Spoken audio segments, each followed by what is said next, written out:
जय हिंद। आज हम लोग हिंदी में वचन को पढ़ेंगे। वचन कितने प्रकार के होते हैं, एक वचन, द्विवचन, बहुवचन, ये क्या होते हैं। यूपीएसआई के एग्जाम्स में आपके यहाँ से क्वेश्चंस बनते हैं, पूछ लिए जाते हैं। इसके अलावा यूपीएसआई के साथ साथ आपका अदर एग्जाम्स जो भी होते हैं जिनमें आपका हिंदी पूछी जाती है, वहाँ भी यहाँ से क्वेश्चन आपके पूछे जाते हैं। चलिए कर शुरुआत करते हैं। वचन देखिए, वचन का अर्थ होता है कथन। कथन एक को बता रहा है या अनेक को बता रहा है। इसी आधार पर हम वचनों को संख्या वचन के भी नाम से जान सकते हैं। यानी कि कथन एक को बता रहा है या अनेक को बता रहा है, या वचन है, इसको हम संख्या वचन भी बोलते हैं। अब वचन की डेफिनेशन की हम बात करें, इसकी परिभाषा की हम बात करें, ये होता है शब्द के जिस रूप से एक का वो एक अथवा अनेक का बोध होता है वही आपका वचन कहलाता है। दोबारा फिर सुनिएगा, शब्द के जिस रूप से एक अथवा अनेक का बोध होता है वही वचन कहलाता है।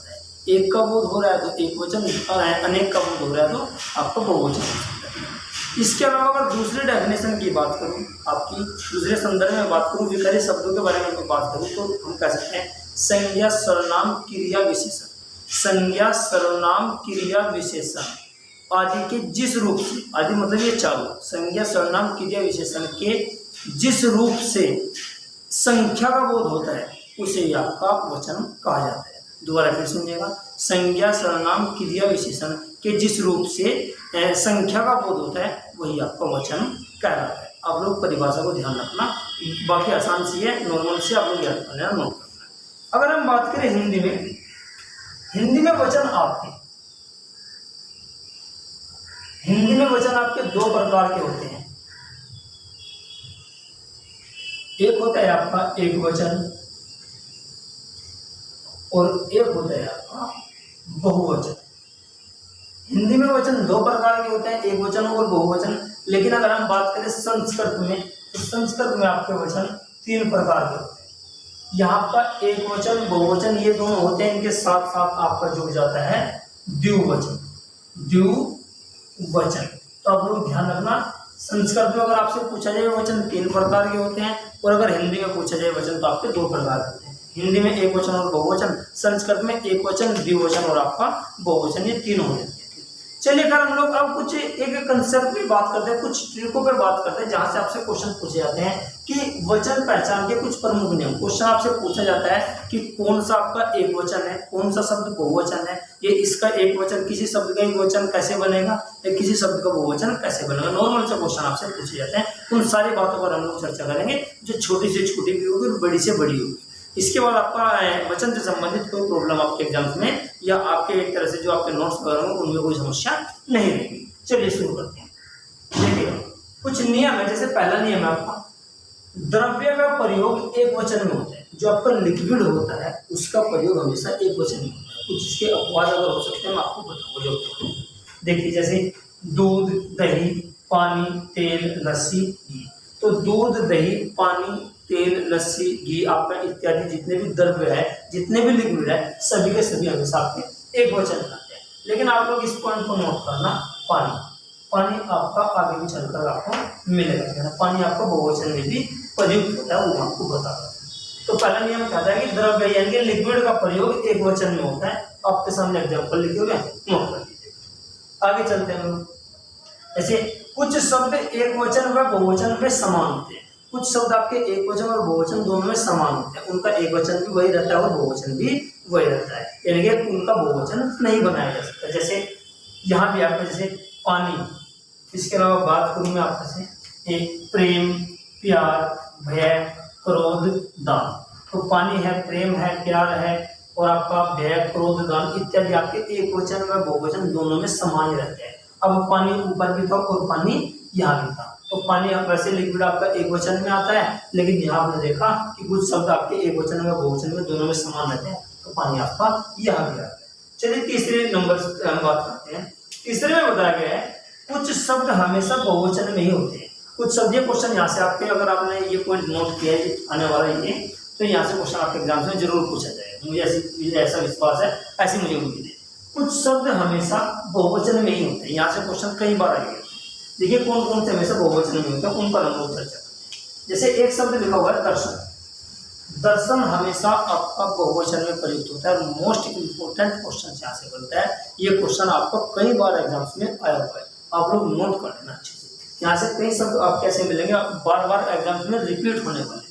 जैसे दर्शन बहुवचन में आएगा, हस्ताक्षर हमेशा बहुवचन में आएगा, प्राण कई बार एग्जाम में आपको पूछा गया है प्राण कैसा शब्द है, तो प्राण भी, हस्ताक्षर भी, दर्शन भी, ये तीनों शब्द बहुत महत्वपूर्ण है और तीनों के तीनों आपके बहुवचन है। इसके अलावा भाग्य है, होश है, आशु है, ओठ, लोग, दाम, समाचार, केस, बाल, आशीर्वाद, रोम, हिज्जे। हिज्जे एक उर्दू भाषा का शब्द है, इसका मतलब होता है टुकड़ा, इसका मतलब होता है टुकड़ा, ठीक है जी। तो आप लोग ध्यान रखना, बाकी इन शब्दों को बहुत अच्छे तरीके से आप लोग नोट कर लेना।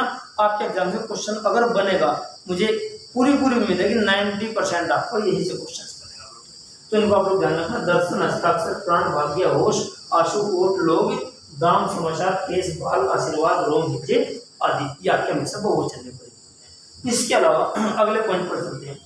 चौथा पॉइंट देखिए क्या लिखा हुआ है।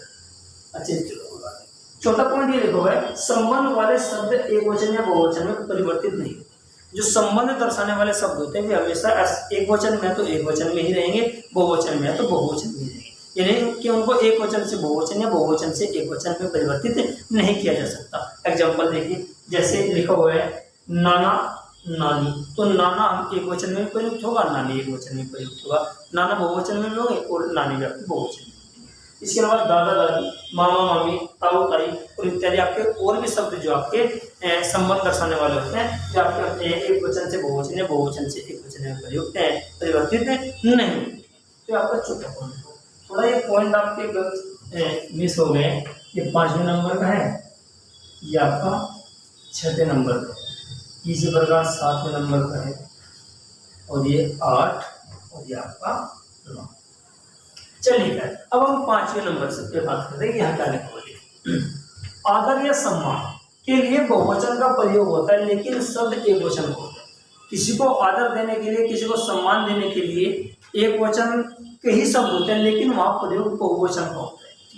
जैसे हम किसी को सम्मान देते हैं, जैसे आप लोग समझिएगा प्रधानमंत्री जी आ रहे हैं, तो प्रधानमंत्री ये आपका शब्द आपका एक वचन का है, लेकिन प्रयुक्त बहुवचन में होगा, क्योंकि क्रिया यहाँ बहुवचन के रूप में प्रयोग हो रही है, लेकिन उनको सम्मान देने के लिए। इसके अलावा राष्ट्रपति महोदय भाषण दे रहे हैं, अब ऐसा तो नहीं बोल सकते हम कि राष्ट्रपति महोदय भाषण दे रहा है, प्रधानमंत्री आ रहा है, हम ऐसा नहीं बोल सकते। किसी को सम्मान देने के लिए जो शब्द प्रयोग किए जाते हैं वो इसी प्रकार थे। जैसे भगत सिंह क्रांतिकारी थे, अब भगत सिंह क्रांतिकारी थे, हम उनको ऐसे नहीं बोल सकते कि भगत सिंह क्रांतिकारी था, उनके लिए हमारे मन में सम्मान, उनको सम्मान देने के लिए हम एक तरह से बहुवचन का यहाँ प्रयोग किया जाता है, तो भगत सिंह क्रांतिकारी थे। इसी प्रकार गुरुजी पढ़ा रहे हैं, ऐसा भी तो नहीं बोल सकते गुरुजी पढ़ा रहा है, तो गुरुजी पढ़ा रहे हैं, ठीक है, तो सम्मान देने के लिए शब्द प्रयोग किया जाता है। क्रिया यहाँ बहुवचन में प्रयुक्त हो रही है, लेकिन शब्द आपका एक वचन में है।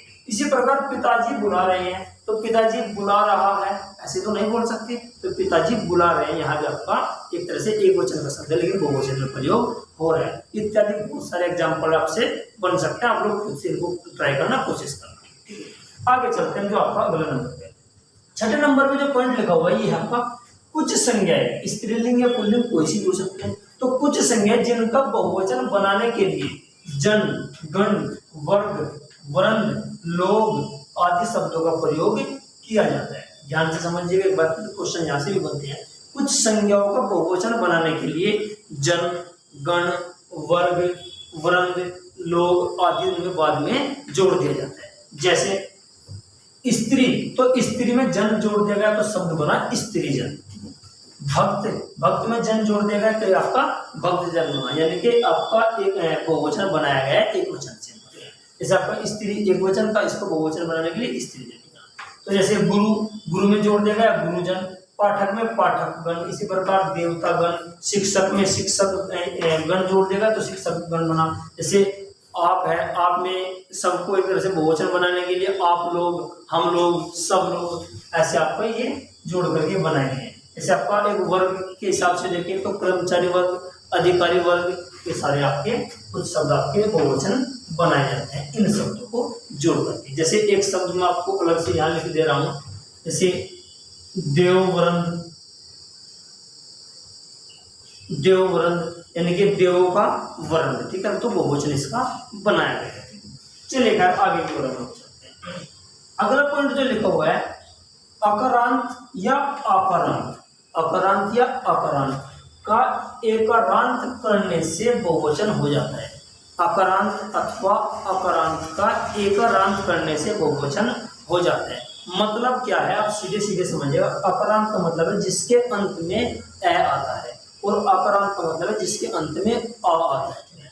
तो जिसके अंत में ए आए या जिसके अंत में आए, अर्थात अकारांत और अकारांत का एकारांत, यानी कि जिसके अंत में ए आए, एकारांत करने से बहुवचन हो जाता है। जैसे एग्जांपल समझिएगा, एक शब्द है किताब, इसमें बाद में बै में अगर बै को हम लोग विच्छेद करें तो बै हलंत लगेगा और बाद में आएगा ए, तो ऐसे पूरा शब्द बनेगा, यानी कि अकारांत है, ए बाद में आ रहा है, तो इसमें ए लगा देने से यानी कि ये एकारांत बन जाएगा। तो किताब का बहुवचन होगा किताबें। इसी प्रकार आंख का आंखें, याद का यादें, बहन का बहनें, इस प्रकार से बहुवचन बनाए जाते हैं। इसके अलावा जैसे कपड़ा है, यहाँ आपका बाद में आ रहा है, यानी कि ये अकारांत शब्द है, तो कपड़ा का कपड़े, लड़का का लड़के, गधा का गधे, बच्चा का बच्चे, इस प्रकार ये बहुवचन बनाए जाते हैं। तो ये आप लोग इसको भी पॉइंट को ध्यान रखना, क्वेश्चन आपसे पूछे जाते हैं। अगले पॉइंट की हम बात करें, देखिए क्या लिखा हुआ है, जब स्त्रीलिंग के शब्दों के अंत में या आए तो बहुवचन बनाने के लिए या कर देते हैं। अगर कोई शब्द स्त्रीलिंग का है और उसके अंत में या आ रहा है तो उसका बहुवचन बनाने के लिए या कर देते हैं, यानी कि या के ऊपर चंद्र बिंदु अनुस्वार लगा देते हैं। देखिए जैसे एग्जांपल है चूहिया, तो चूहिया में आप यहाँ लगा देने से क्या बन जाएगा, आपका चूहिया बन जाएगा। इसी प्रकार चिड़िया चिड़िया, गुड़िया गुड़िया और डिबिया डिबिया, तो आपका यहाँ लगा देने से बहुवचन बन जाएगा। क्वेश्चन आपसे यहाँ से भी बहुत ज्यादा पूछे जाते हैं। क्वेश्चन पूछ लेगा निम्न में से कौन सा बहुवचन शब्द है, एक आपको इनमें से दे देगा, तीन आपको इधर से दे देगा, तो थोड़ा कंफ्यूज करता है। या फिर निम्न में से कौन सा एक वचन शब्द है, तीन आपको बहुवचन के दे देगा, एक आपको एक वचन कर देगा। तो आपको नियम याद रखना है, अगर ये यहाँ कहीं मिल जाए तो क्या होगा, बहुवचन। इसके अलावा एक नोवा पॉइंट और है जो आपका अंत में लिखा हुआ है, यहाँ है आपका अकारांत स्त्रीलिंग के शब्दों में एक वचन का बहुवचन बनाने के लिए ऐ लगा देते हैं। देखिएगा अकारांत स्त्रीलिंग, अकारांत यानी कि स्त्रीलिंग के कोई शब्द जिसके बाद में अकारांत आ रहा है। अभी हमने चर्चा की अकारांत यानी कि जिसके अंत में आ आता है। अगर हम बात करें जैसे आपका पत्रिकाएं लिखा हुआ है, ये पत्रिका लिखा हुआ है, तो पत्रिका में हमने का अगर विच्छेद करें तो कै हलंत प्लस के आ आएगा, यानी कि बाद में अकारांत आ रहा है। तो यही बात ये कहना चाह रहा है कि अकारांत स्त्रीलिंग शब्द, कोई शब्द ऐसा है जो अकारांत है यानी कि जिसके अंत में आ रहा है, उनमें एक वचन का बहुवचन बनाने के लिए ऐ लगा देते हैं, यानी कि ए के ऊपर और आपका अनुस्वार चंद्र बिंदु लगा देते हैं। जैसे एग्जाम्पल समझिएगा, कन्या तो कन्याएं, ये आपका जैसे एग्जाम्पल बना दिया गया तो ये आपका बहुवचन बना है। पत्रिका पत्रिकाएं, कामना कामनाएं, वार्ता वार्ताएं, दवा दवाएं, ठीक है। आपके इत्यादि और भी शब्द हो सकते हैं, दुआ दुआएं, बहुत सारे आपके शब्द हो सकते हैं। तो ये आपके वचनों से संबंधित थी। एक बार आप इनका स्क्रीनशॉट ले लीजिएगा।